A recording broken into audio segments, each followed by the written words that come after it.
Saudara-saudari dan anak-anak yang terkasih dalam Kristus, dari Novisiat SVD Kuburuteng Manggarai Flores NTT, saya Pastor Freddy Jahadin SVD menyampaikan ucapan selamat jumpa lagi lewat siraman rohani.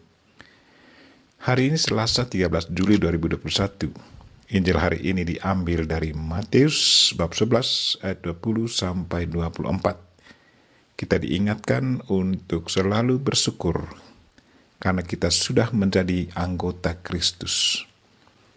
Marilah kita berdoa memohon penerangan Roh Kudus. Dalam nama Bapa dan Putra dan Roh Kudus. Amin. Tuhan dan Allah kami, puji dan syukur kami haturkan kepadamu, karena lewat sakramen pembaptisan Engkau sudah menjadikan kami sebagai anggota gerejamu yang sah. Semoga kami memanfaatkan kesempatan yang indah ini sebagai satu kesempatan berrahmat. Tuhan, utuslah Roh Kudus-Mu, terangilah pikiran dan hati kami, agar sabda-Mu yang akan kami dengar dapat kami pahami dengan baik, dan isi pesan-Mu dapat kami hayati dan amalkan dalam hidup harian kami. Doa ini kami sampaikan dengan perantaran Kristus Tuhan kami. Amin. Tuhan sertamu, dan sertamu juga. Inilah Injil Yesus Kristus menurut Matius, bab 11 ayat 20 sampai 24. Dimuliakanlah Tuhan. Sekali peristiwa, Yesus mulai mengecam kota-kota yang tidak bertobat. Sekalipun di situ ia paling banyak melakukan mujizat-mujizatnya. Celakalah engkau Korazim, celakalah engkau Betsaida. Karena jika di Tirus dan di Sidon terjadi mujizat-mujizat yang telah terjadi di tengah-tengah kamu, sudah lama mereka bertobat dan berkabung. Tetapi aku berkata kepadamu, pada hari penghakiman, tanggungan Tirus dan Sidon akan lebih ringan daripada tanggunganmu. Dan engkau Kapernaum, apakah engkau akan dinaikkan sampai ke langit? Tidak. Engkau akan diturunkan sampai ke dunia orang mati. Karena jika di Sodom terjadi mujizat-mujizat yang telah terjadi di tengah-tengah kamu, kota itu tentu masih berdiri sampai hari ini. Tetapi aku berkata kepadamu, pada hari penghakiman, tanggungan negeri Sodom akan lebih ringan daripada tanggunganmu. Demikianlah Injil Tuhan. Terpujilah Kristus. Saudara-saudari dan anak-anak yang terkasih dalam Kristus, tema renungan kita hari ini ialah bersyukurlah karena kita sudah menjadi anggota Kristus. Sebelum saya ke Tanah Suci, saya sudah punya bayangan tersendiri tentang wilayah dan orang-orang yang hidup di Tanah Suci. Saya bayangkan perkembangan kota dan penduduk sekitarnya. Sewaktu tiba di Tanah Suci dan masuk wilayah Kapernaum, di beberapa tempat saya lihat ada sedikit tempat subur dan rapih, tetapi di banyak tempat kelihatan sangat-sangat gersang dan tidak teratur. Padahal dulunya justru di tempat-tempat inilah Yesus mengadakan banyak mujizat, seperti menyembuhkan orang yang kerasukan roh jahat, menyembuhkan ibu mertua Petrus, menyembuhkan orang lumpuh yang digotong oleh 4 orang, dan masih banyak mujizat lain.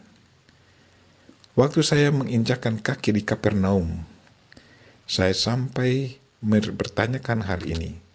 Mengapa wilayah di tempat Yesus mengadakan banyak mujizat kini jadi gersang dan sepertinya tidak terawat? Pertanyaan ini sempat dijawab oleh seorang teman. Katanya, Kapernaum sudah dikutuk oleh Yesus. Yesus sendiri sudah berkata, dan engkau Kapernaum, apakah engkau akan dinaikkan sampai ke langit? Tidak. Engkau akan diturunkan sampai ke dunia orang mati. Kita baca di Matius bab 11 ayat 23. Mengapa dikutuk? Karena walaupun mereka sudah melihat banyak mujizat yang dibuat Yesus di depan mata mereka di Kapernaum, Tetapi mereka tetap tidak percaya kepada Yesus dan tidak merasa bersyukur kepada Yesus karena sudah diberi kesempatan yang indah untuk menyaksikan sendiri mukjizat yang dilakukan Yesus Kristus. Seperti apa yang disebut dibuat Yesus, hanyalah untuk memuaskan dan membahagiakan mata fisik, tetapi bukannya untuk menggerakkan hati dan pikiran untuk menerima Yesus sebagai Mesias. Penebus manusia berdosa, kesempatan yang indah tidak ditanggapi sebagai satu kesempatan berahmat untuk boleh mengalami Tuhan. Lalu bagaimana dengan kita? Kita sudah menjadi anggota gereja Kristus yang sah. Apakah kita selalu merasa bersyukur karena kita adalah anggotanya?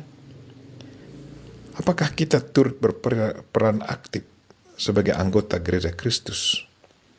Atau hanya sebagai penonton? Di saat ada teman-teman kita alami mukjizat, apakah kita turut bersyukur dan memuji Tuhan? Apakah kita juga selalu merindukan dan selalu berdoa agar pengalaman iman itu juga terjadi atas kita? Marilah saudara-saudari dan anak-anak yang terkasih, sebagai anggota gereja Kristus yang sah, kita ucapkan syukur kepadanya dan manfaatkanlah kesempatan yang indah ini sebagai pengikut Kristus untuk memperoleh banyak berkat dengan berdoa dan berkarya amal. Semakin banyak kita berdoa dan berkarya amal, maka aset kita dalam surga akan bertimbun-timbun. Bersama Bunda Maria kita berdoa, Tuhan, sadarkanlah kami untuk selalu memanfaatkan kesempatan sebagai anggota gerejamu yang sah untuk selalu berdoa dan berbuat amal selama kami berada di dunia ini, agar kelak kami layak tinggal bersamamu dalam kerajaan surga. Amin. Marilah kita mohon berkat Tuhan. Tuhan sertamu dan sertamu juga. Semoga saudara sekalian dan mereka-mereka yang kita doakan pada hari ini, secara khusus mereka-mereka yang sakit karena virus corona, dan segala aktivitas kita sepanjang hari ini dilindungi, dibimbing, dan berkati oleh Allah yang Maha Kuasa, Bapa dan Putra dan Roh Kudus. Amin.